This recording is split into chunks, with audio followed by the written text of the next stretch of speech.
But I'm glad you brought up Ian Jackson because he really did have a special performance in Madison Square Garden. He scored 24 points, which were the second most by a UNC freshman in MSG ever. The only Tar Heel to score more against in Madison Square Garden, it was Rashad McCants against Kansas. He scored 25 in 2002. So that's really good company for a talented freshman, Ian Jackson. Justin, when you watch him, what really stands out about his game? What makes him a special player? I mean, I think kind of hitting on what Theo was just talking about, for me, it's his fearlessness. Like, as a freshman, there's so many things you're having to deal with when you go into college, right? You're trying to figure out, okay, what's your role? Uh, what's your rotation? What's the minutes you're going to play? How do I stay in a rhythm whenever I do get to play? Um, and it's just a brand new setting, different speed, different, physicality, all that kind of stuff. But for him, like his confidence and his fearlessness never wavers, no matter if he's playing 11 minutes or 32 minutes like he played last game. Anytime he gets the ball, he's trying to do something to affect the game. And so I think for me, kind of seeing that, obviously he's shooting the ball really well right now. I think he's shooting the last 5 games, he's shooting like 39% from three. So that obviously helps as a freshman.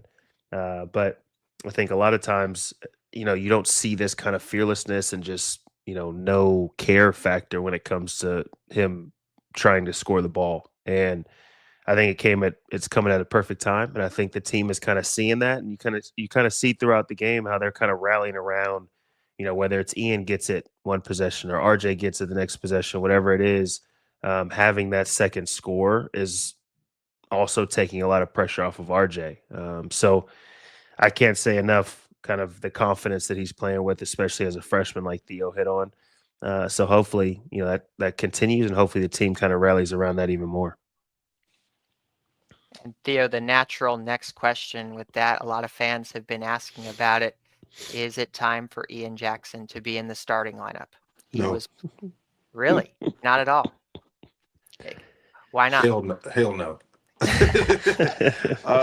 Like I said, if it ain't broke, don't fix it. Did Marvin Williams start? No, and he was totally fine. Like sometimes there is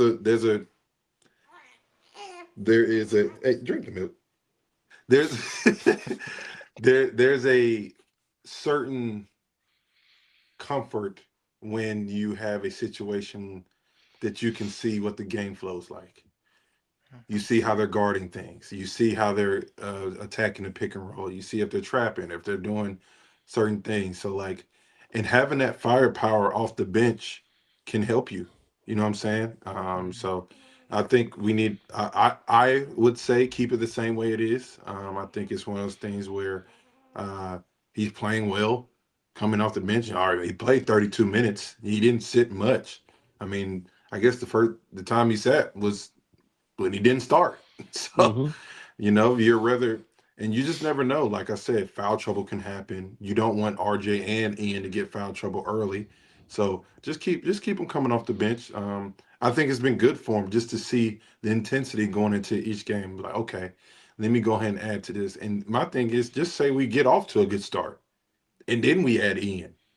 Hey, listen, then it really gets scary. And he's different though, because he has a knack to just score that ball, and he don't care who in front of him.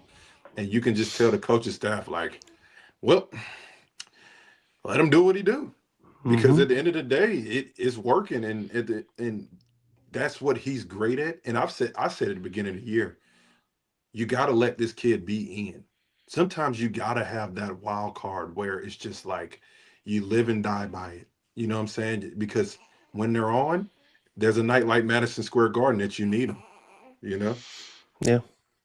I mean, I equate him to kind of what Jamal Crawford was for every single team he played on right now this year, right? Like for this team, when you've got those three guards already starting, when you bring somebody that's that explosive and can just heat up in a matter of seconds the way that Ian can, that just adds a totally dynamic to the team, right? Like, okay, the team's struggling offensively, the guards aren't really able to do much. All right, Ian, come on, let's go. Go give us a quick 5 to 10, and kind of get us rolling.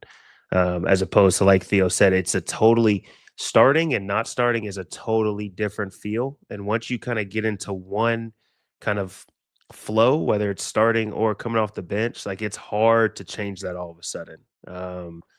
And so I agree. I think Ian coming off the bench right now, but still playing as much minutes as he's playing, I think that's important as well. But I think coming off the bench is perfect for Ian right now.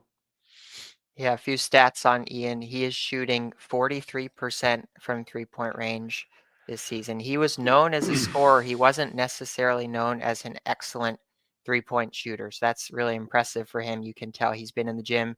He's a confident shooter. You definitely like to see that.